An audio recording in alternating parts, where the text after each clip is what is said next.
écoutez Alger Chaîne 3, le journal. Le journal de la mi-journée qui vous est présenté par Naliman Ouali. Naliman, bonjour.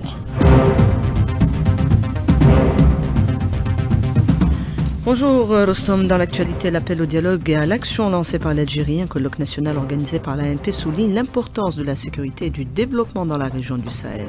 Mise en service d'une zone de dédouanement sous contrôle douanier, un espace qui permettra de désengorger le port d'Alger qui arrive à saturation, souligne le ministre des Transports. L'agriculture saharienne mise en avant au Salon international de l'agriculture, de l'élevage et de l'agro-industrie, plus de 700 exposants et l'Italie invitée d'honneur. Le musée Mattei, classé par le ministère italien de la Culture musée national, est inscrit à la liste de son patrimoine. À Gaza, un centre pour réfugiés a été bombardé. Face à l'horreur qui se poursuit, des pays européens se mobilisent pour mettre la pression sur l'occupation.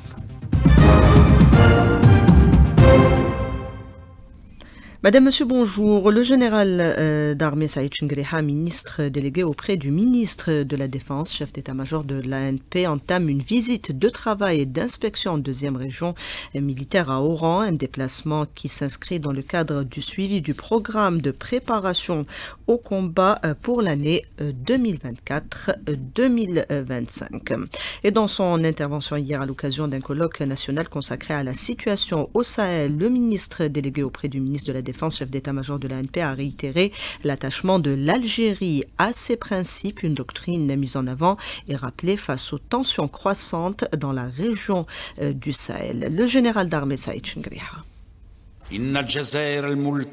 L'Algérie reste attachée à ses engagements internationaux constants basés sur le respect mutuel, le bon voisinage et la non-ingérence dans les affaires internes des États et le respect de leur souveraineté nationale. L'Algérie continue à déployer des efforts à travers de nombreuses initiatives diplomatiques pour restaurer la stabilité politique et sécuritaire dans la région du Sahel à travers des solutions pacifiques des crises et le refus des armes en encourageant le dialogue et la négociation. Le chef d'état-major de l'ANP n'a pas manqué par ailleurs de rappeler l'assistance et l'aide de l'Algérie aux pays de la région sur les plans sécuritaires, économiques et social. Mise en service ce matin d'une zone de dédouanement sous contrôle douanier à Rouiba, un port sec qui permettra de désengorger le port d'Alger. C'est ce qu'a expliqué le ministre des Transports Saïd Sayoud. Il répond à Lina Attouche. Le port d'Alger, le taux d'occupation particulièrement, il dépasse les 90%, ce qui crée pratiquement une pression extraordinaire, soit pour la gestion du port lui-même, ou soit aussi pour les importateurs et les exportateurs. À cet effet, je pense cette zone, elle va participer donc à diminuer cette pression. Elle va mettre aussi les gestionnaires dans une situation très confortable pour gérer donc les marchandises. Donc cette zone, elle est dotée de tous les équipements nécessaires, la présence aussi de tout l'encadrement de tous les services actifs dans le domaine de dédouanement et de libération des marchandises. C'est quelque chose de très positif. Cette zone, c'est la troisième qu'on est en train de le mettre en exploitation après la zone de Texter, donc à Borj-Bouarérégé qui dépend du port de Bijaya. Une zone aussi donc au niveau de la wilaya de Skikda qui dépend du port de Skikda. Le ministre est par ailleurs revenu sur les 2 navires qui viennent d'être récupérés, qui viendront renforcer la flotte nationale.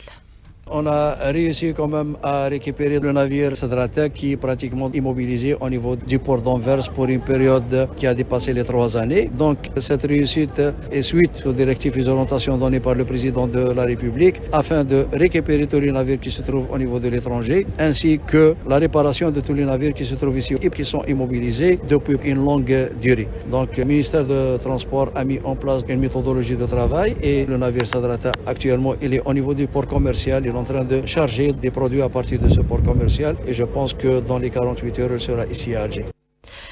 L'agriculture saharienne et la culture de la pomme de terre, principaux thèmes abordés à l'occasion du Salon international de l'agriculture, de l'élevage et de l'agro-industrie, une manifestation qui regroupe 750 participants, des opérateurs italiens dont le pays est à l'honneur à l'occasion de cette édition. Le ministre de l'Agriculture, et lors de l'inauguration, a mis en avant l'importance de certaines filières stratégiques. Youssef Chorfa, des propos recueillis par Rimbo Kadoum. Le secteur de l'agriculture en Algérie connaît une dynamique grâce aux réformes incitatives mises en place pour encourager l'investissement. Par ailleurs, les grands axes abordés lors de cette édition concernent l'agriculture saharienne, le développement des filières des dattes, de la pomme de terre, de l'olive, de la tomate industrielle, ainsi que l'aquaculture. Ces domaines sont au centre des préoccupations des autorités publiques, à leur tête le président de la République, afin de répondre aux besoins du marché national, de réduire les importations et de renforcer les exportations.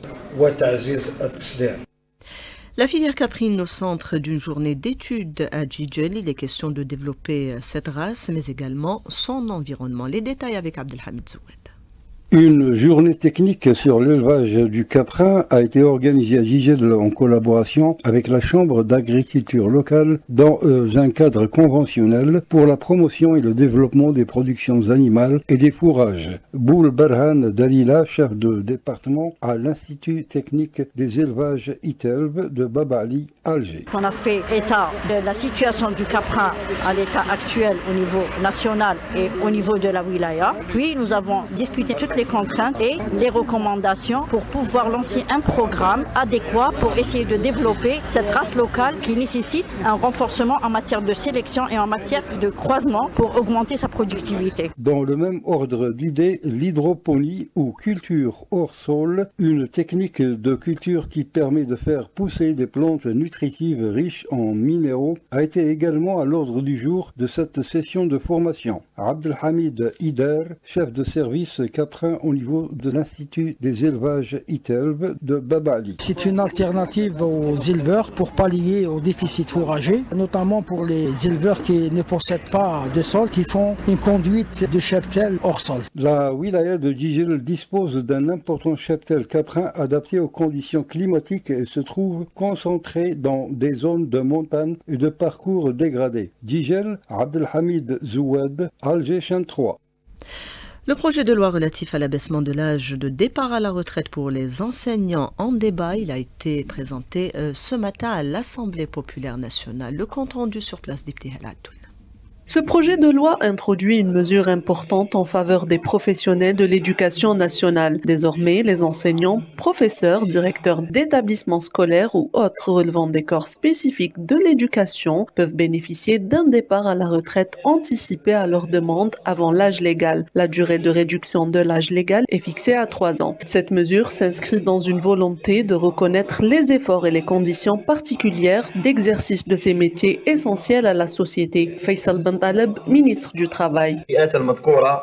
Les catégories mentionnées auront la possibilité de bénéficier de la retraite sur demande de l'intéressé selon les modalités suivantes. Pour les hommes, l'âge de départ à la retraite est réduit de 3 ans par rapport à l'âge légal fixé à 60 ans, ce qui leur permet de partir à la retraite à partir de 57 ans. Quant aux femmes, elles bénéficient d'une réduction de 3 ans avant l'âge de 55 ans, ce qui fixe 52 ans comme premier âge possible pour profiter de cet avantage.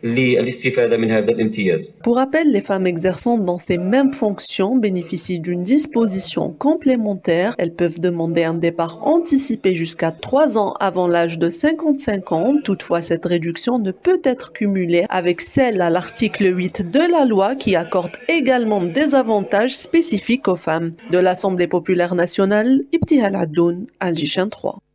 Le directeur général des douanes, invité ce matin du forum de la radio algérienne, plusieurs questions ont été abordées, la confiscation des biens, mais également le recensement général des biens de l'État, Sophia Boukercha. Effectivement, Naliman, le recensement des biens du domaine privé et public de l'État abordé ce matin par le DG des domaines Abderrahim Khidi, qui affirme que cette avancée s'est rendue possible grâce à la stratégie nationale de numérisation, une stratégie voulue par le président de la République, mise en œuvre notamment au sein du ministère des Finances. Depuis plusieurs mois, la direction générale s'est engagée dans un vaste chantier de modernisation et les résultats sont déjà là. Les levées topographiques sont terminées à 100% dans les zones sahariennes, stépiques et rurales. En milieu urbain, le taux dépasse 75%. Ces avancées permettent désormais une cartographie numérique du foncier national avec une précision inédite. Le livret foncier électronique également abordé selon Abdelrahman Khidi, DG des domaines. Il remplacera progressivement l'ancienne version papier sous forme de carte biométrique. Il sera infalsifiable et équipé d'une puce électronique. Ingénieurs géomètres, notaires ou professionnels du foncier y accéderont via des outils numériques. L'objectif est de renforcer la sécurité des transactions et réduire considérablement les délais. Le portail numérique Fada Al Jazair, plus de 1,8 million prestations réalisées, 7 millions de visites enregistrées grâce à une infrastructure connectée au réseau WAN. Il centralise désormais les données en temps réel. Ce portail offre un accès facilité aux services fonciers cadastraux, permettant aux citoyens professionnels d'effectuer leurs démarches à distance depuis leur bureau ou via leur téléphone. Enfin, sur les biens confisqués, 139 unités industrielles, des biens immobiliers et mobiliers ainsi que du matériel médical ou audiovisuel ont été réaffectés à des institutions publiques. Des objets précieux, titres financiers et montants confisqués également ont été encadrés et placés selon des procédures légales. Le bilan des massacres ou du massacre perpétré ce matin par les forces d'occupation sionistes contre un centre de déplacés à Gaza s'est alourdi à 36 martyrs. La réaction de Youssef Hamdan, représentant du mouvement palestinien Hamas à Alger. Cet horrible crime reflète la nature sadique de l'occupant, qui est une doctrine chez Netanyahou et son équipe. Des monstres humains qui ciblent délibérément les civils dans les tentes des déplacés, dans les centres de refuge, dans leurs maisons. Ils n'épargnent pas les équipes médicales, la défense civile, les enfants, les femmes, pour casser leur volonté et les obliger à ne plus remplir leur mission et se soumettre au plan de déportation sous le feu. Ces crimes imprescriptibles n'épargneront pas leur auteur de la poursuite judiciaire. Et dans la ville d'Al-Quds, les forces d'occupation assiègent Bab el-Amoud en prévision de la marche des drapeaux, un défilé provocateur qu'organisent les colons. L'ancien diplomate palestinien Hamdan Damiri en parle à Rabia Slimani. Leur objectif de ces différentes marches qui deviennent de plus en plus importantes, c'est d'imposer ce qu'on appelle le fait accompli dans ces lieux saints de l'islam. Leur objectif est de dire que ces lieux saints ne sont pas propres aux musulmans. Ils sont aussi propriété, je dirais, de la communauté juive. C'est la raison pour laquelle ils font ces marches-là, justement pour imposer ce fait accompli. Ils ont déjà réussi à faire ça dans la mosquée de Abraham à Hébron. Ils veulent faire la même chose à Al-Aqsa. Malgré les marches, la mosquée à Al-Aqsa, elle reste entre les mains des musulmans et à l'intérieur, personne n'entre en dehors des musulmans jusqu'à maintenant. Donc les Palestiniens vont défendre cette mosquée-là. C'est vrai, la mosquée à Al-Aqsa n'est pas la propriété seulement des Palestiniens, c'est la propriété de l'islam, parce que c'est le troisième lieu saint de l'islam. Et la pression internationale s'intensifie contre l'entité sioniste. Le Premier ministre maltais a annoncé que son pays reconnaîtra l'État de Palestine le mois de juin prochain, alors que plusieurs pays européens appellent à l'arrêt du génocide. L'Espagne, par la voix de son chef de la diplomatie, demande à la communauté internationale d'envisager des sanctions contre l'entité pour qu'elle mette fin à son agression. Une déclaration qui intervient à quelques jours de la tenue en Espagne d'une réunion de pays européens arabes pour demander l'arrêt de cette agression sioniste contre la bande de Gaza. À la veille de la saison estivale, plusieurs secteurs se mobilisent, des dispositifs qui sont déployés pour assurer justement un été paisible et sécurisé pour les citoyens. Il y a eu ce matin une conférence donc organisée par la gendarmerie nationale conjointement avec la DGSN, la protection civile, mais également la Direction générale des forêts. On écoute justement le directeur de la faune et de la flore, Saïd Sidali, au micro de Maïssa Smaïl. Il y a un dispositif qui est mis en place chaque année. Donc il y a des dispositifs locaux, ce qu'on appelle le comité opérationnel communal. Nous avons des commissions de wilaya. Le comité opérationnel communal, nous avons environ 1263 comités. Donc chaque commune a un comité opérationnel. Il est présidé par le président de l'APC et nous, les forêts, on fait partie de ce comité. Les moyens mobilisés, nous avons 554 camions de première intervention équipés de citernes avec des agents, avec des ouvriers. Et dès qu'il y a un incendie, déclenchement, et là, donc on procède à l'extinction des feux qui ne dépassent pas des mètres carrés. C'est ça l'efficacité de la première intervention. Et on reviendra sur ces plans spéciaux été présentés ce matin dans nos prochains points d'actualité. La suite du journal dans quelques instants. La suite du journal avec cette démarche qui réaffirme les liens solides entre Alger et Rome. Le musée Enrico Mattei vient d'être classé musée national par le ministère italien de la Culture. La cérémonie a été marquée par la présence de l'ambassadeur d'Algérie en Italie, des élus locaux et des proches du défunt à Matelica. Le président de la République, Abdelmajid Tebboune, avait pour rappel décerné à Enrico Mattei à titre posthume la médaille des Amis de la Révolution. Coup d'envoi aujourd'hui du 8e Festival national de la littérature et du cinéma de la femme, un avant-goût du programme avec le commissaire du festival Karim Bouni au micro de Zakaria Benouis, notre correspondant à Saïda.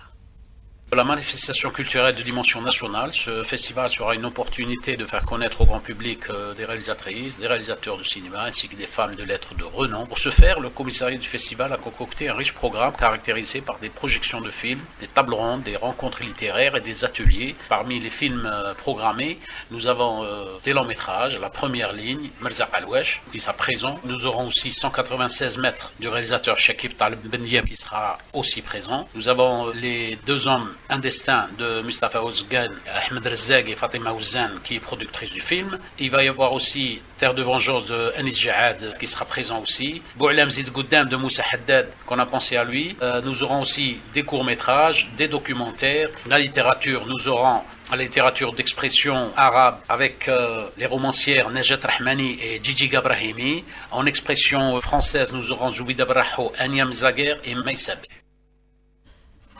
Du football aujourd'hui avec la suite de la 27e journée du championnat de Ligue 1 avec deux rencontres au programme. À 17h45, la Lanterne Rouge, à savoir l'US Biskra, recevra le Mouloudia d'Oran, alors qu'à 20h, l'USM Alger, qui reste sur une défaite face à son voisin, accueillera l'Olympique Arbo au stade du 5 juillet, un match qui se jouera à huis clos. Selma Fegir Ardouane CSI était à la réalisation du 12-13. Samir à la console technique, Yassine Ostrimine et Nesserine à la régie d'antenne. Tout de suite, la météo avec Karim Abnour.